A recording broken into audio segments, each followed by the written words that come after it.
Oh, do I feel good today? What is up, DTL Universe? It's your boy, the coach, and it is Black Friday. While all of your friends and family, and Elliot, I see you in the chat already. He says, good morning, fam. He's on baby duty while the entire family goes out shopping. This is where we make our cash so they can spend it out there. Now, as always, we are here at 10 a.m. live every single weekday and on Sundays, on demand on Saturdays. But if you miss our show in the morning, you can watch it on demand or at 4 Eastern on Stadium and all of its platforms. Starting on Monday, there will be a change. We'll be moving to 3 p.m. Eastern time on Amazon Prime, on DirecTV, YouTube TV, all of the usual platforms. Now, today, 14 college football games. There are 10 NBA games. Welcome to the NBA Cup. And one very important NFL game, the Raiders on the road in Arrowhead. And I promise not to wear the hat anymore. And the hat is not on this morning. Now, we had a really solid day yesterday here at the Brand. Now, that was kind of a ho-hum. But that's not a 5-2 day for your boy. Raphael and Tommy, they split, but what's our motto here? We just want to win more than we lose. And yesterday, we did that. We have a ton of content every single day. Hit that subscribe button. Turn on your notifications. You'll get all of our content. And don't forget, premium members get video of our DTL podcast, which drops every single weekday as well. Fresh content also. Now, today, I don't know if he just wants to come right at me face to face, but he's wearing that Raiders hat with a big old smile. First and foremost, happy Thanksgiving to my partner. We are now mortal enemies. Good morning, sir. Good morning, Coach. Happy Thanksgiving as well. Happy Thanksgiving to everybody. Look, I had to wear the Raiders hat. I don't know if anybody else on the planet is today, so you know what? Somebody's got to be a fan. Now, Japan is in the chat. I feel like he gets up every day, AB, just to come at your boy. Because not only is he, Coach, let's hear about the club record, but he's also on social media now. Says I'm 0 for 44. But somebody hit a second diamond yesterday, AB. That had to feel kind of nice in the first game of the day. It did. It was really nice considering that no one threw an interception besides Drew Lock yesterday. So that kind of helped out. That was a tough one there. But yeah, it was nice getting Sam Laporta in there. So yeah, DG. You ain't the only one with 2 now. You're damn right. Jason says gym status. Nice. We'll hit on the end of that Bears and Lions game coming up. I had the over. I thought it was a lock when they were going to kick that field goal, tie the game. Let's go to overtime. No, we'll get into that in a second. Today, AB, we have a ton of content. Do we have a Howie Schwab play of the day? Yes, we do. And it's on the NFL game. What do we got, AB? Yes, sir. Look. All right, something called Black Friday, and Amazon, the startup companies, want to take over, all right? They got a nice game today. Look, we're going to go Raiders plus 13.5, Chiefs minus 13.5. You're going to go over 42.5 or under 42.5. Polls in the chat. Vote now. Update as we always do at the end of the show. KY4 says, I hear you, AB. What the heck? No interceptions all day? Even the auto cash of Jordan Love? Even that auto cash. By the way, a Dolphins linebacker said they were soft. We talked about the weather all week. It played a part. Hashtag it pays to watch live. All right. I got the best crew in the business. On Football Friday, you're damn right. It's time for the picks.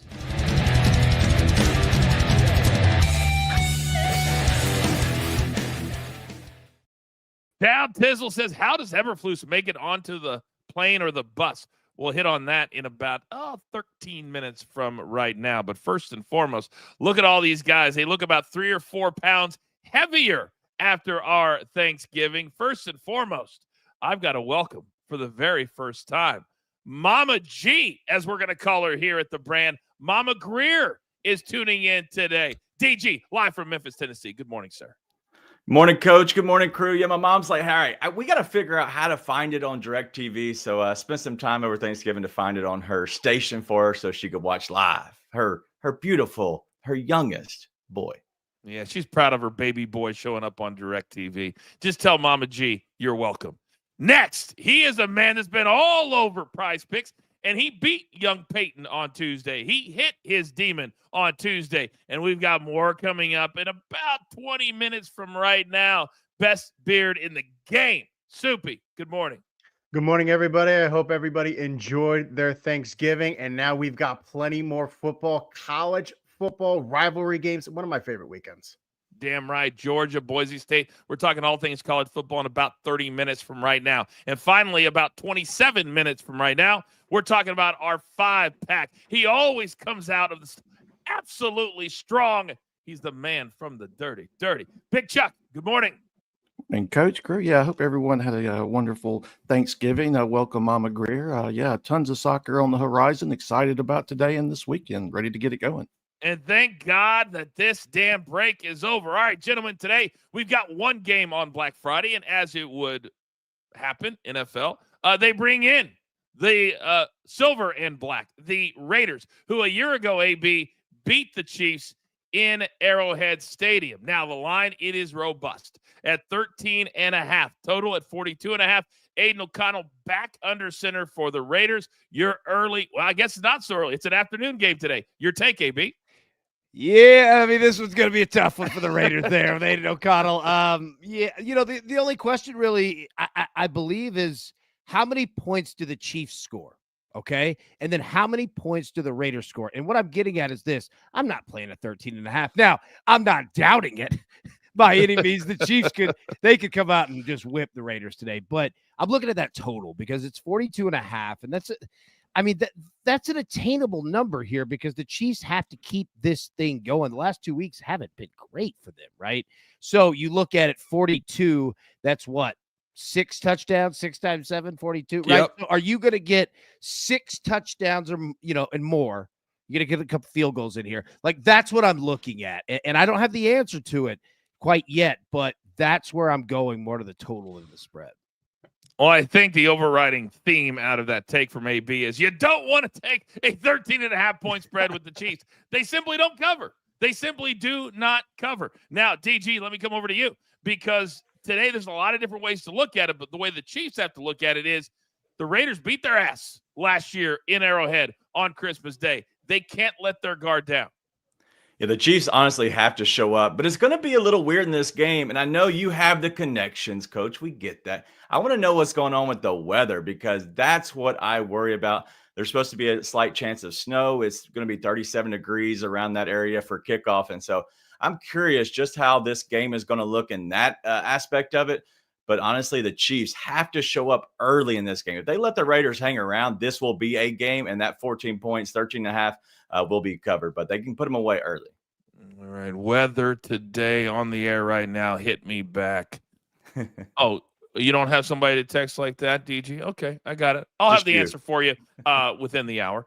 Big Soupy coming over today. Last night, a lot of good fantasy performances. Jonnu Smith, Tyreek, not bad, but not a ton. What do we like today?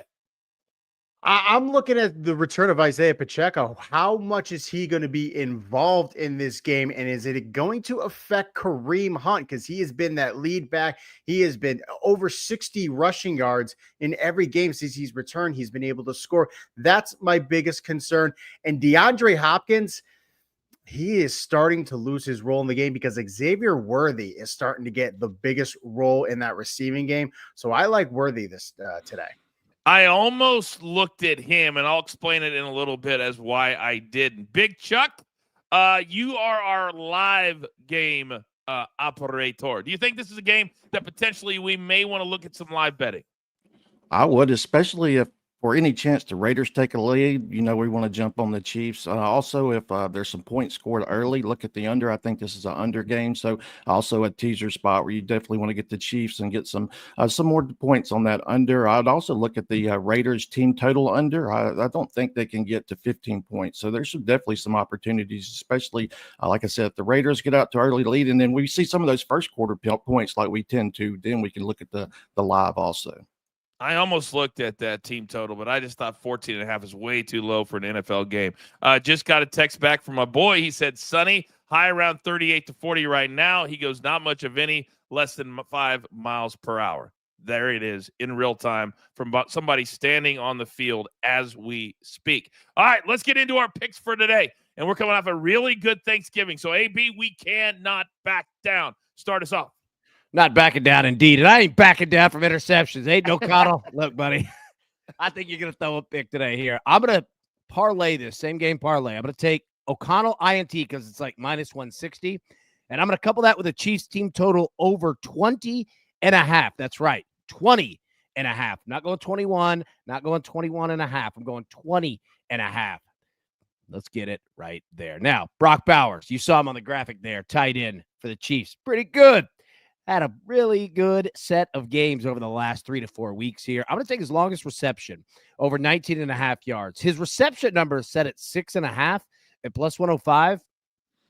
I don't hate it, but I think this is going to be a big Chiefs time of possession game. So I'm not going to play quantity on the Raiders side. I'm going to try to knock this thing out in one hit, especially if the Raiders are down big in the second half. The Chiefs will just play deep quarters and give you the beginning of the field there, right there at the line of scrimmage. So I'm going to play that one. And then finally, we're going to take Georgia. You mentioned them playing Georgia Tech here. Brock Bowers played at Georgia. All right, we're going to go a little good luck here. Georgia team touchdowns over 4.5.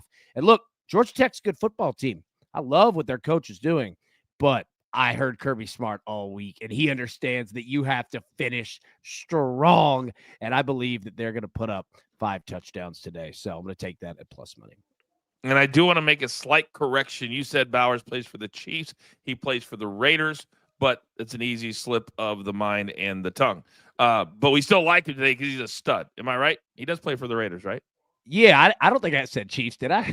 Yeah, you did say Chiefs. I said against the Chiefs. Yeah. Yeah, he plays for the Raiders. Yes, he was on the graphic for the Raiders. It's my fault. It's my fault. I'm just trying to do 3 things one time. My apologies, AB. All right, we got to keep it moving. Soupy, what do you got today, buddy? I'm also going with today's football game. I am teasing these down. I'm teasing down the spread because I think, 13.5 is way too much. The last game, which the Raiders won, that was because Zamir White carried it 22 times for 140 yards. But that was when the Chiefs were about an average run defense. This year, they're third in rushing yards allowed per game. And I'm going to tease this total up to 49. I think they can hit that under easily. And then we are going to Georgia and Georgia Tech. I do love Georgia. They put great pressure on that offensive line. I think when Carson Beck gets pressured, he throws interceptions, which he has done a lot over the last few weeks. And Georgia Tech, they've covered the first half in 4 of their last 5. Georgia has only covered once this season. Give me Georgia Tech plus 10.5 in the first half. All right, very good. DG, about 45 seconds for you, pal. Go. Isaiah Hartenstein has looked really good since his return, and so he's going against a Lakers team that is top 5 in points and rebounds allowed to the center position. So we're going to ride with Isaiah Hartenstein to get a double-double today at plus 110. And there's no Indiana today, but my second favorite team to bet on has been Texas State. So we're going to pair them with South Alabama. These 2 teams play really fast early in the games, and so we're going to just make it simple here. Both teams to score in the first quarter at minus 105. One of 14 games on the docket today in college football. Very quickly, for me, I'm doing this. I'm going to go with the Chiefs. First half team total over 14. They're going to get out to a quick start, and like AB said, then suck the life out of the game. Patrick Mahomes, under 23.5 completions, plays right into that narrative. I think in the second half, they just pound the rock, and also the Raiders will try to keep this thing close by doing the same. And then Patrick Mahomes over 16.5 rush yards at minus 120. He gets this every single game, and today he will get it whether it is in real time or at the end of the first half. He will get to 17 yards. All right, still, we're just getting started here on Football Friday. Still to come, we're looking forward to the huge weekend in the NFL, also in college football, and tons of other stuff. It is DTL. It's Black Friday. It's a vibe. Now, you degenerates out there, as we continue on here on our YouTube page. AB, I don't know if you heard about this, but there's rumors that on this Thanksgiving holiday that Travis Kelce and his boo could be announcing an engagement. Do we think that could happen after the game today? What is this? What is this, Boise State and Oklahoma? All right, they're going to pull the engagement right there in the end zone. I mean, I'd be fascinated to see it. I'm sure the other Kelce brother will weasel his ass into this somehow. we'll have to hear from him. But yeah, I mean, fascinating. We will not have to hear from him, AB, until his nighttime talk show starts. And then Travis will be the first guest on said talk show at 1 a.m. on Fridays. Makes a ton of sense, DG, that these Kelce brothers continue to take. If they get engaged this weekend, it will blow up the entire internet and NFL. I agree, but why wouldn't you wait for Jason Kelce's debut show to announce it there? That if you want to get ratings, you announce it on the show live, whatever time you said. Who people will watch, unfortunately, but yes, I would announce it there. They will. Soupy, as much as we joke, it will be an incredibly popular situation. We can say that. Absolutely. It's just they're the two biggest people in the world right now. Do we necessarily care as football fans? Not really. Does everybody else in the stratosphere of pop culture care? Maybe not, but we know what they're going to do today, Charles. It's going to be show the skybox field, show the skybox field. We know it is. Now, if they talk about this, I will lose my mind. Inquiring minds want to know, right? So I guess it would be a big deal. I just want to know, would it help his props or his touchdown props or anything like that? So maybe that could be some extra motivation for him. So there has to be a benefit to this. I didn't want to touch his props at all today. He was juiced. At least in a couple books I saw that 5.5 was juiced to like -150, -160. But we'll see. The Eras Tour is done. She's done. She can come to every single game moving forward. Don't even fret, all you Swifties out there. We are back. Great live number, by the way, in 5 seconds. Okay, welcome back, everybody, to DTL on a Friday. Incredible live number. So wherever you are watching, thank you very much. Our YouTube page, if you're there, hit the subscribe button, turn on those notifications. In the afternoon, if you miss it, you can watch us on all the Stadium apps. Amazon Prime. You can watch us on DirecTV like Mama G. You can watch us on Roku TV, YouTube TV, everywhere. Just like yesterday, everybody witnessed, everybody saw one of the worst coaching experiences we've ever seen. And that's saying something for Matt Eberflus and the Chicago Bears, because they had 32 seconds after an offensive pass interference penalty to get it inside of field goal range and then kick a field goal and take it to overtime. But alas, that did not happen. You had a rookie quarterback that took the clock all the way down to 5 seconds before they snapped the ball. Well, after the game, here is the head coach of the Chicago Bears when asked about that final scenario and whether or not he thought it was a mistake. When you saw the clock tick down under 10, why didn't you call timeout? Yeah, so right there, we liked the play that we had, and we were hoping that he was going to call it or get the ball snapped, and then we would have called timeout right there. But once it's under 7 there, then you call timeout there, then you're basically throwing the ball to the end zone, because once it's under 12, you can't throw it inside with no timeout. And it was third going into fourth. So that's a big deal. So it was third going into fourth. That's why we wanted to preserve the timeout. So in retrospect, how should you have handled the final sequence? Yeah, I like what we did there. Again, once it's under 7, you're gonna call timeout there, or actually under 12, and then really you don't have an option. Because it's third to fourth, you got to throw it into the end zone then. So to me, it's I think we handled it the right way. I do believe that you just re-rack the play, get it in bounce, and call timeout, and that's why we held it, and didn't work out the way we wanted it to. Oh, you think it didn't work out the way you wanted it to? AB, I don't know that I've seen a worse game management situation in an important game than what we saw yesterday. Who was to blame? Him. He's lying. All right, number one, first off, all right, did you see that final drive for the Packers of the first half? They went 4 plays, okay, 34 yards and a field goal in less time than the Bears had on that one play. They only took 22 seconds. Number 2, he's absolutely lying. Did you see Caleb Williams? As soon as he got up, he was getting everybody to the line, because we're either going to, all right, spike it, we're going to run a quick play. We're running 2 plays, and then the helmet came, and you saw everybody slow down. That means that it came from the coach. And number 3, he said, yeah, you throw it to the end zone. Yeah, you're right. You didn't throw it to the end zone. You threw it to the 10-yard line, and everyone else ran underneath routes. Stop lying, dude. Like, you wouldn't have done that again. You threw it to the 10. What would that have done? Great take. Great take. Because, DG, when you look at everything that affected, it affected my over. It affected potentially the Bears winning and staying in the race for a wild card. It allowed the Lions to remain with one loss and ahead of the Eagles. So many things, but it's just bad coaching. And at some point, I'll never sit here and say a coach could be fired. But what we've seen from Matt Eberflus this year is nothing short of embarrassing.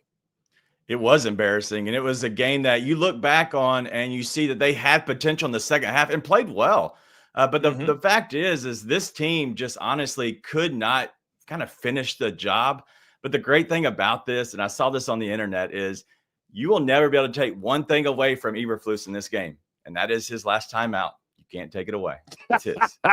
That's very funny. That is very, very funny. And Soupy, as I come over to you, it was one of the things I enjoyed the most yesterday was watching Bears fans who, for some reason, put a camera on themselves and they'll edit a video of them losing their mind with the end of the game. I don't know why they do that, but they do it. And everyone I watched said the exact same thing. Call a timeout or run a play is one of those two things, but they did neither. At that point, when you are under 7 seconds, he even said you should have called timeout, set up a play. You couldn't have that timeout back. I'm looking at it like, okay, they're near field goal range. They're only down 3. I believe from the line said they were only about 5 yards away. Call a timeout. Maybe try to run a quick play, or if you don't call timeout, try to run a quick play, get to that field goal line, and then call your timeout and try to tie the game. They did none of that. That is terrible management right there from Eberflus. And the fact that he's not owning it after the game. You want to see a little bit of fire. You want to see a little bit of, yeah, we screwed up. He didn't even do any of that. He gave us nothing. All right. Big Chuck, you're going to start with the games today. We only have a few minutes today because there's so many different topics. But when we talk about the weekend and we talk about these three, I'm going to let you go to any of the games, Big Chuck, that you want to go to. But all three, including the Eagles and the Ravens, that's what I'm looking at. Big-time implications this weekend. What do you see, Chuck?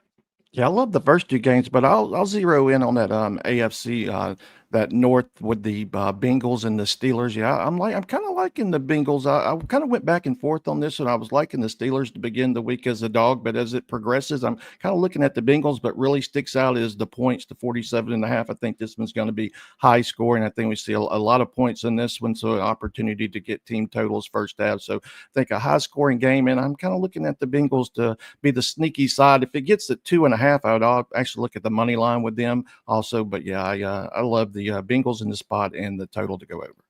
All right. I think that's a game, AB, after the Steelers lost last week. They need to rebound. And it's a little interesting that the Bengals, which are with a much worse record, are the favorites here. Are you surprised?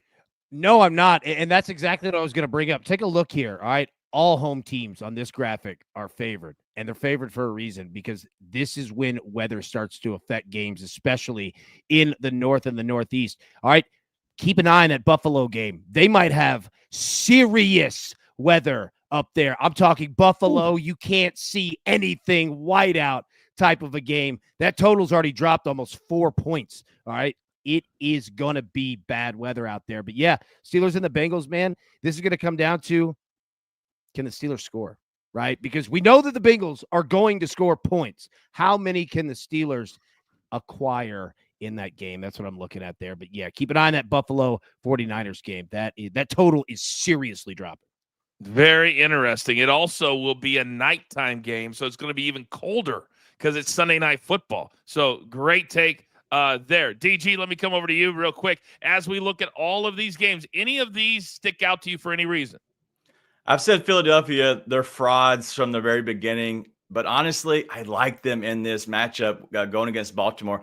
I think they had the size on the defensive end to actually stop and kind of slow down. Well, not say stop, because nobody stops Derrick Henry, but you can kind of slow him down a little bit. And so I think they had the offensive firepower to kind of keep up with Baltimore in this game. But because of their defensive side, I think they can slow down Derrick Henry and keep this within 3. And so I like that key pivotal, the hook there that you're getting on your favor. All right, very good. By the way, Mark in the chat says they are reporting the weather in Buffalo as measuring the snowdrop in feet, not inches. that could be a problem in Buffalo tonight with the 49ers coming to town. All right, very quickly, you guys know on Fridays we like to tell you who to play, who to sit when it comes to fantasy. So, Big Soupy, you're our expert. What do you got for us this week, sir? I'll start with CJ Stroud. He has had a couple rough weeks, but I think this is the rebound game he needs. Last time he played against Jacksonville, 345 yards, and they are giving up the most points per game to the quarterback. And I think we've established the lead back in Tampa Bay. It is Bucky Irving. He got 55% of the snaps last week, and now he's facing Carolina, who have allowed the second most points to the running back. And for my sits, we're going to go to that game in Buffalo. It's already going to be tough with the weather. And Purdy, he's playing with a shoulder injury. I wonder how much that's going to hamper him. And the Bills are allowing the 8th fewest points to the quarterback. And Jalen, I went with all my players. What? I read the wrong segment. So, Oh, no, I read the right segment, but I was going a little ahead of myself. I don't even know what's happening right now. AB, let me come back over to you because Soupy just did one better. He's confused himself, and he confused all of us. But I know this, that C.J. Stroud is coming off a bad loss to your Titans. Do you like him bouncing back today as part of the starts? I don't know what is happening with Houston. Honestly, they've got not even the show. Right. They've got such a good team, man, and they've got talent. And I get that they've had injuries, but yeah, I mean, I'm with Soupy on that. Like CJ Stroud, should be a start every week moving forward. You know what I mean? To lock in the division, but it's just been their second halves. They just don't score. It's crazy, man. I don't know what happens at halftime, but stop doing that. Somebody was asking me that yesterday. Why are certain teams not good in the second half? I think there's a lot of reasons, but I don't know why the Texans. I mean, they were up 16 on the Lions, DG. 16 on the Lions, and then don't score anything in the second half. What do you make of the starts and sits here? I love the start for Bucky Irving going against the Carolina Panthers. They give up the second most rushing yards to the running back. And so I think that Bucky Irving goes off, even though there has been some jockeying around in the backfield there. But I think Bucky Irving ends up getting the lion's share of the snaps. And so I'm just praying for Soupy today. I hope he doesn't Soupy himself. Wow, very interesting. All right, let's try this again. Prize picks. We love them. Absolutely love them. And you hit your demon on Tuesday. And you also went 2-1 in your plays. Where are we going today as you show young Peyton, who's watching at home, on his break? Well, I'm going to show him how to go 3-0 because we're starting with Jalen Warren. He's also starting to dominate that backfield, 57% of the snap share. Bengals are 31st in rush success rate this year. I think it's going to be a big game for Warren. I'm going to talked about the guy who is playing the Jets, and that's Jackson Sack-Njigba. He is starting to dominate now this receiving core. He's taking over for Tyler Lockett. He's leading catches and receiving yards this year. The Jets, 29th in drop back EPA since Robert Saleh has been fired. So I think it's a big game for him. And then let's go Lamar Jackson. I think this is going to be a run-first game, so I don't think he's going to play much of a factor against a really good Eagles secondary, allowing the third fewest passing yards per game. I think Lamar could be more of a running factor. I would consider taking his running prop for this week. Do you have a clock in front of you, Soupy? I do. You do? Mm-hmm. Apparently it's a Soupy show today because I have no time to respond to that. But I do know this, that somebody in the chat wrote, Soupy'd himself again, and you can look straight above you, Soupy, for that person. All right, we're only halfway through. It's definitely a vibe. It's DTL Football Friday. All right, all you degenerates out there. AB, how would we rate that last 2 or 3 minutes of the show? I'll tell you this, all right? I am going to approach this like an NFL coach at the combine, okay? What you can't take away from Soupy and what you're going to put right there at the top of the scouting report, that man's brain is going. It's working. All right. It's quick, but it's working. All right. My man is thinking on 3 different levels. Good quarterback play. He can read. All right. He's got things going on. I like it. There we go. That's my scouting report on Soupy. Analytical. It's one way. Big Chuck, your thoughts on the last 2 or 3 minutes, sir? I love my man Soup Dog. You just keep doing you. Big Soup Dog. DG. Now, you took it upon yourself to not write just 1, but 2 different strays in the chat. Do you feel guilty? No, Coach. I actually feel proud of myself, but I will be proud to see the score that Soupy gets on the Wonderlick test. 0 chance he comes out of that clean. I have a copy of the Wonderlick test. I meant to put it up on Twitter. Bring it. I've got it. I have it. The official one from the NFL. I took it. It's hard as hell. Brian said Soupy still had a timeout to use, and he didn't. The chat. You guys are too much. You guys are too much. Love you, Soup everybody. Dog. What'd you say? I said I love everybody. You are in the holiday mood today. Yes, I'm very cheery. It's Christmas time. Why is Soupy talking like a remix of a hip hop song? Impressive. The last couple of days, I've had the giggles. You know, sometimes you'll have the giggles and you just can't get rid of them. And I think that's how much fun I have doing the show is I literally have the giggles right now and I can't stop. And you guys in the chat are the reason for it. I'm trying to do a national show here. And you guys are way too intelligent, way too creative. All right, we are crossing the bottom of the hour for all of you that are watching on our YouTube channel. In the second half, we've got more college football. We've got some a little more NFL. It's a lot. Settle in. We're back in 5 seconds. Okay, welcome back, everybody. We continue on this glorious Football Friday hour here at DTL. If you are watching us on demand and you've already done all your shopping, welcome into the show. If you're watching us live, well, damn it, you're getting ready to go out into that madness.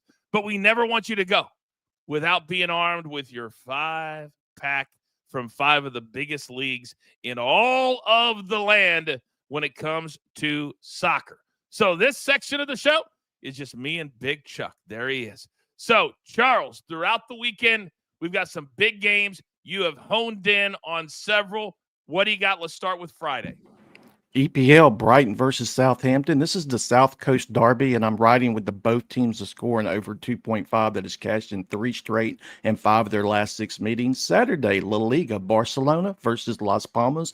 Barcelona, first half team total over 1.5 with the Blaugrana averaging 2.2 first half goals at home this season. Bundesliga, Leipzig welcomes Wolfsburg to town. Wolfsburg, first half team total over half a goal. I like Wolfie as a dog in this spot, and they average 2.2 first half team goals on the road. You're going to get me. Parma in Lazio, the over 2.75 full-time goals, with Parma averaging 1.3 at home and Lazio 1.8 on the road. Lastly, League One, Monaco and Marseille. Give me the both teams a score in the first half that is actually cashed in 2 straight and 5 of their last 10. Let it all resonate, ladies and gentlemen. I promise you, you don't want to do that work. Not even in Serie A. All right, Big Chuck, thank you very much. 5-pack right there, Friday, Saturday, and Sunday. Now, starting today, 14 games. And a lot of you, like Raphael, who was talking about Tulane, well, they're done. They lost last night, last minute, to Memphis. So we don't have to talk about them at 17 anymore. But, AB, as we now work our way into the college football part of the show, this is a gigantic weekend for a lot of teams. Today, there are 14 games. 2 teams that have playoff aspirations are Georgia and Boise State, but they're not even on the big screen when we put it up for college football. How important is it for those 2 teams, AB, to really stay locked in, knowing that basically with a win, they're probably into the playoffs even before championship weekend? Massive. All right. You look at Boise State. I mean, they've got to go, but they cannot slip a bit. Not that Georgia can either, but Georgia is locked into the SEC championship, okay? They're playing a non-conference game, but this is what makes rivalry week so good, is that these teams, dude, they're usually in state. and they usually hate each other. These guys played against each other in high school. These guys know what schools that they went to. They went to camps. They went to all of it, recruiting trips. These dudes know each other, man. That's what makes it great. And you're right. Like, that's why I'm betting Georgia today on team touchdowns. You cannot stop. You can't stop. Have to go. You know who else went to Georgia Tech, AB? Who's that? Acknowledge me. Roman Reigns, the #1 pro wrestler in the world right now. He went to Georgia Tech. That's a big part of this, is the rivalries. You got to take the spreads out the window. And here's the thing, DG, is producer man, if we can put up some of the big games today while we're discussing college football, thank you very much. That when you look at this, and all these games over the weekend, but for like Boise State, they're playing at noon today. These are two West Coast teams, Oregon State and Boise State. So TV is now dictating their body clock, and a 9 a.m. start for them, that seems very unfair to me in the Western time zone. It definitely does. It seems unfair, but it's also a look at where you could say it could go on the under, because maybe they start off a little slow. And so that could be, as in probably Chuck. Chuck's going to be all over this game more than likely, where he's going to be playing it live on the over because they start off so slow. But that's what I would look at as some of these games that are starting early is, can you catch them on the second half and go on the over there? That's a great look, because that over, Chuck, is 57.5, which just sounds like a lot for a game that even for the fans may take a little while to get into. I actually like that over pregame, but if we can get any numbers, if we can get a lower number, even better. And I like the dog in this spot also. I think this Oregon State team is going to give Boise all they can handle. So I'm looking at the dog and some points in this one. So, yeah, I think they kind of correlate. All right, elsewhere in the Big 12, we're not even going to talk about them. You know why, guys? Because there are 9 teams, count them, 9 teams that are mathematically still alive to make it through the Big 12. There are 4, that have 2 losses. There are 36 scenarios that could happen in the Big 12. So we don't even need to talk about them yet, because Colorado plays Oklahoma State today at noon Eastern time. But Big Soupy, I want to look at that Notre Dame game, because as the years go by, there's going to be more and more pressure on Notre Dame to join a conference. They only have one way of getting in.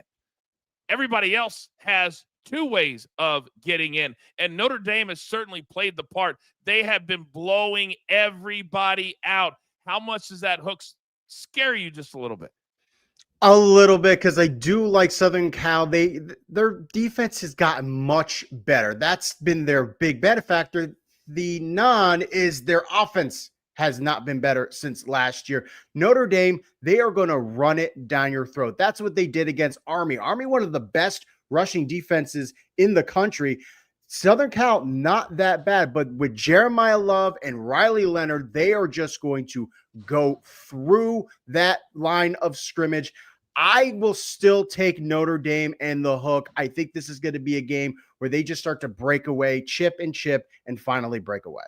Yeah, out here, it's just whenever they're talking about USC or UCLA in football, it's a joke. I mean, even all of the talk shows, all the news, all the stations, they can't stand the fact they still have to cover these 2 teams. But AB, as I come back over to you, I'm really looking at Texas, because they've had a relatively quiet season with 2 great quarterbacks. But they come in, they win, they're in. But A&M could certainly wreck the party.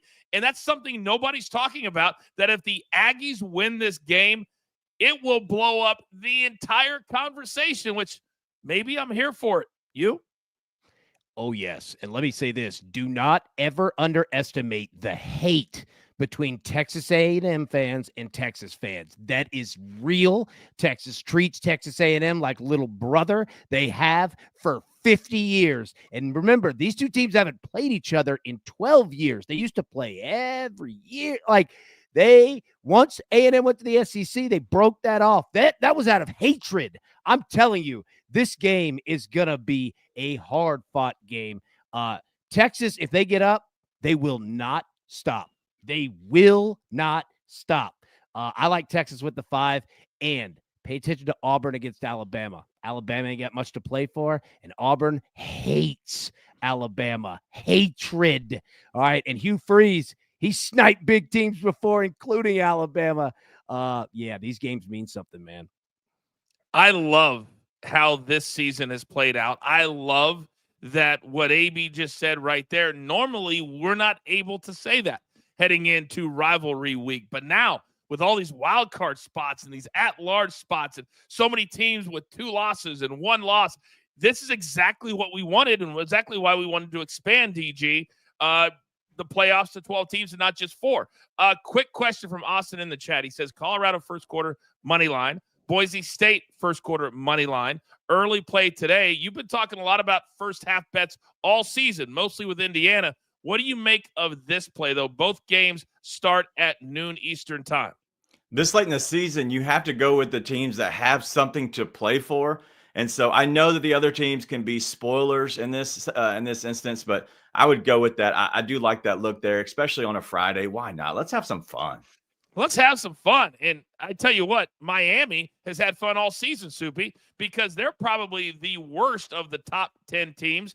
And they played out here in California. They were down 20 with about 11 minutes to go. Miraculous comeback, and they have stayed the course. They're laying 10.5 at Syracuse in upstate New York, where the weather could be an issue and maybe not a big crowd, maybe not a lot of energy. Your thoughts?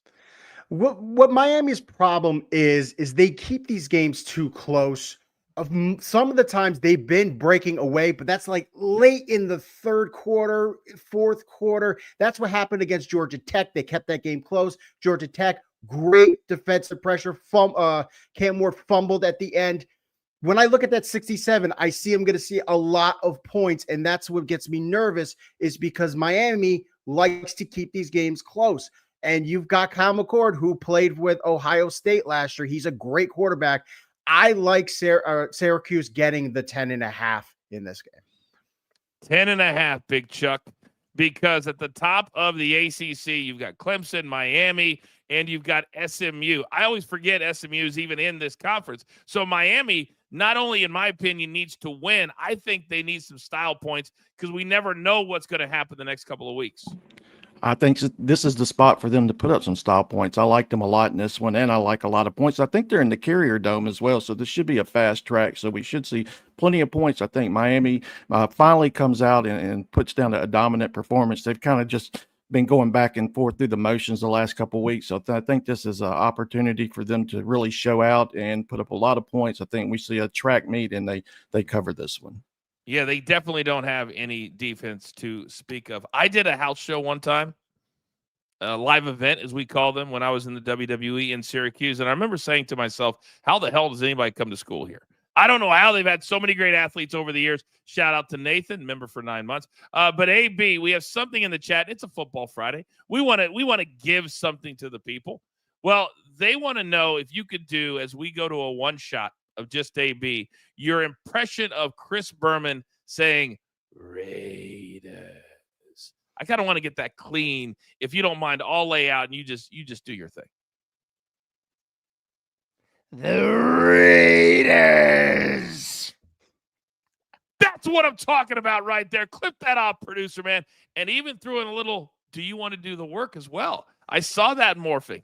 I kind of like that. Very creative. I wanted to give you a half one. I also wanted to give Chris Berman in studio, but we can't say that one on air. I actually made that video one time. The famous, you guys haven't seen it, Chris Berman, lost his mind one time, and somebody happened to be rolling on it, and then some idiot got fired and got mad and posted the video. I made the Slip Disc Club, if you know what I mean, late at night at 1:30 a.m. one day. I joined that club, if you know what I mean. You know what I mean. All right, still to come here on the show. It's a vibe on this Black Friday. Do not forget the Raiders and the Chiefs kick off at 3 p.m. Eastern. Kind of a weird start time today for them, so don't get shut out as well. Then 14 games on the college gridiron, including Boise State and Colorado at noon Eastern time. When we come back, if you weren't here at the top of the show, and we have a gigantic live number, don't even worry about it. We got you covered. We'll go through all of our picks again. It's DTL. It's a football Friday, and it's a vibe. All right, we continue on here on our YouTube page. And I got to tell you, as we head into this football Friday, AB, you live in the heart of SEC country, but yet there's a lot of other sports that are getting ready to start. we've talked about this WNBA, and I know it's not football, but they're losing a couple of big players now. Plum, who has become a social media star, she's backing out. Caitlin Clark has backed out. Do you think this thing that starts in January, that now has several spots to fill, but they can't fill them, is going to be a success? These sponsors, they're going, whoop, whoop, whoop. Yeah, they're getting right out of that thing. Look, man, that's the difficult part, is that you have to get those stars and you have to get the big names, because if you don't, you got no shot, right? I mean, look, if you're one of the girls, go get your money. Like, go get your money. But yeah, man, like it ain't working. And Caitlin Clark offered over $1 million, DG, and she said no, because this season starts again. So they're going January to March, and then the WNBA season starts again, I think, in May. So there'd be basically no time left. Are you surprised that women are now backing out of this thing? No, I'm not surprised, especially with the women that actually have endorsement deals or have money coming in from other areas, because the only reason you're playing this is because of money. But this league has to figure out, they need a niche. Like, what can they make exciting about this and different than other leagues? That's the only way you're drawing in any eyeballs. And so they got to figure that out. If they do, they'll be successful. If not, they won't. To me, the big three, which offered Caitlin Clark $5 million, Soupy, and she turned that down, I think, very intelligently, I might add. They don't even get the coverage, and they have a big TV deal already. And I don't think this big three for the women does yet, at least not a big TV deal. The thing is, a lot of these WNBA players do play in other leagues during the offseason, but it's not the stars like a Caitlin Clark, like a Kelce Plum, because they do have the endorsement money that they only need to play in the WNBA. That's sort of the build their brand type of thing. I hope that maybe someone can emerge as a star in this league and try to brand them, but I don't think that's going to happen. Yeah, I don't think it's going to happen either. We are back live in just 5 seconds. Okay, everybody, welcome back to DTL on Football Friday. What an incredible audience today. You guys should be commended on a very busy Friday. You're making us a part of your day, and that means the world to us as we are coming up on a year, our first year in existence. But we plan on being here for the next 15, 20, 25 years, hopefully. So this is a great start for us, smack dab now in the run to the playoffs, not only in the NFL, but also in college football. But also in the NFL, AB, one topic we didn't even hit on is inside of that Eagles and Ravens game this weekend. We've got two running backs that have kind of brought back that running back spot as being important, as being somebody that you can look at and saying they're going to dictate how this game goes. Are we seeing the decision between MVP candidates based off of who plays better in this game? Saquon Barkley or your boy, Mr. Henry?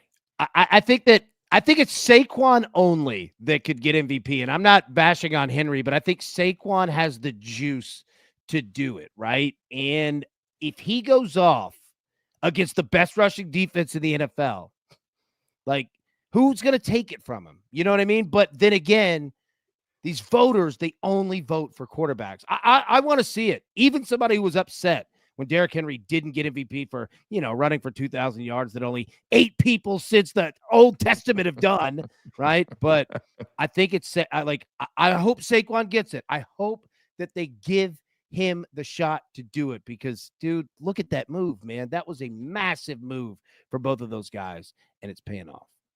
I hope that what AB says is true, and I hope that voters figure it out, DG, because this now affects betting, and everything we talk about indirectly goes back to the betting market. And if you were early on in the season and you bet on Saquon and you bet on Henry, you got a really good number, because running backs never get into the top 2 or the top 3. But now in this situation, not only should they be, but you have to put them in. So now a little sprinkle may not hurt anybody.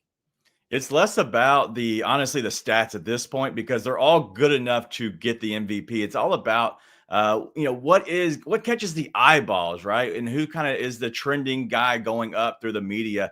And so if you can kind of stand out, whether it's a great play, maybe jumping backwards over somebody like Saquon did, because you got to eventually jump over the guys in front of you. But still, Josh Allen is still leading. And so he has to have a game that kind of stands out? Is it against San Francisco, at this week? So there's a lot of different guys that need to have that moment, that win, to really kind of nullify everybody else and kind of stand out in front. Yeah, Josh will have a national platform. Joe said Josh Allen is not MVP. Get out of here with that. Dude went 9 for 30 in a loss at Houston. Those are facts. Those are facts. All right, gentlemen, we've got to get to our picks. There is a bunch of people that were not here at 10 a.m. Eastern time or at the top of the hour if you're watching us on demand. But we want to take care of you as well. So we've got a little something we like to call the whip around.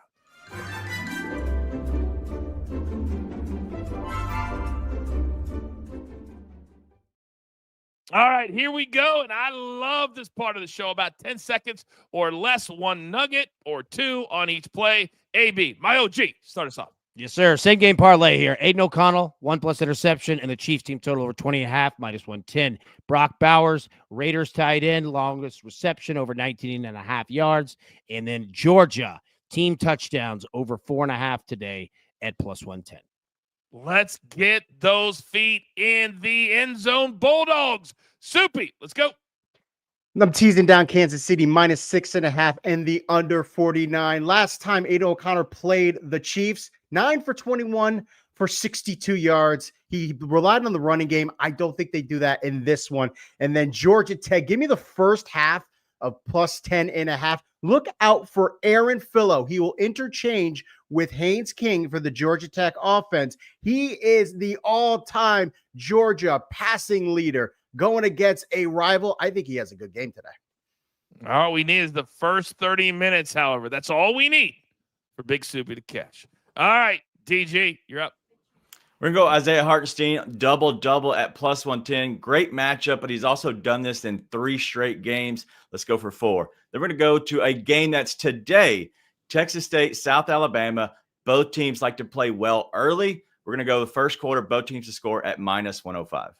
And if you cashed with the coach yesterday, you went 5-2. I've had a really good last couple of weeks. I'm playing 3 things today. I think the Chiefs come out fast at home. And I like their team total over 14 in the first half. A little juicy, -125.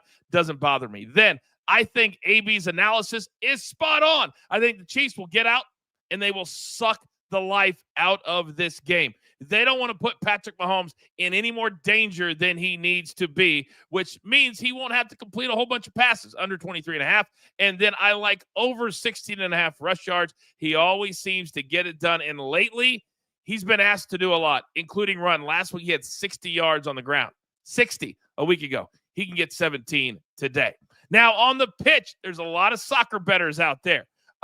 Big Chuck, you got a 5-pack. Give it to him.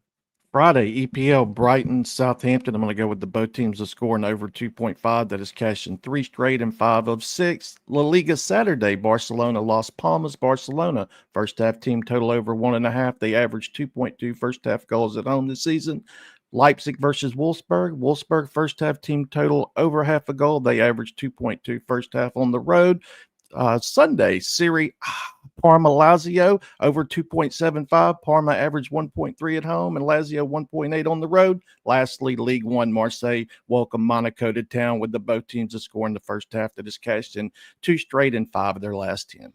League One teams rarely take a long time to get going. A couple more housekeeping items to take care of. How would Howie Schwab have loved today, AB? Going with the Raiders right there with the spread. Shout out to Robert, 5 memberships right there. Dude, you are the true, all right, friend of the program right there, taking care of everybody. But yeah, Crew's going with the Raiders of the spread. Yes, our resident benefactor is now, we at last check, donated 7,258 memberships in the last 2 weeks. It's crazy, the number. It's absolutely crazy. All right. Raphael's stat of the day is what? AB? Boise State, their last 11 games as a home favorite of 14 points or more. The Broncos are 10-1 against the spread. Those have a tendency to cash way more than they don't. I love Raphael's stat of the day. Real quick, guys, I appreciate all you guys like focusing during the show and really staying in the moment. What do you guys think DG was doing the last minute and a half of the show as we were really focused on this 60 minutes. Anybody?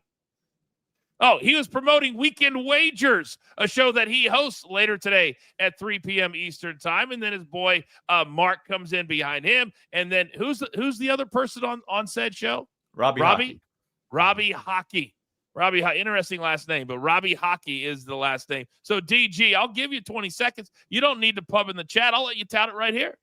Weekend Wagers live 3 Eastern today. It is a crew exclusive, but we're going to have college basketball, football. We have plays on Friday, Saturday, and Sunday.